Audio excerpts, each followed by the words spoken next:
Mga superhero nga ba ang mga OFWs? Well, check this out. Hello mga Ventures, this is your Annie Ventures official, your OFW here sa Iraq.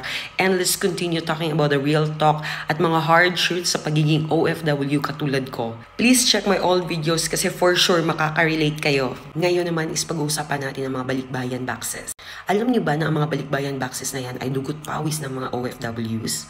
Alam niyo ba na mga balikbayan boxes na yan, pinaglalaanan talaga namin ng panahon bago yan mapuno?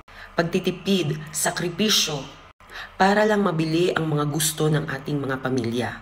Yung iba nga natin mga OFWs kahit wala nang makain, nagtitipid talaga para mabili lang yung request ng ating mga pamilya, di ba? Ito, isa pa, real talk at katotohanan. Alam niyo ba na ang oras ng trabaho ng mga OFWs ay hindi basta-basta? Mga superheroes ang ating mga OFWs kasi kaya nilang magtrabaho more than 8 hours.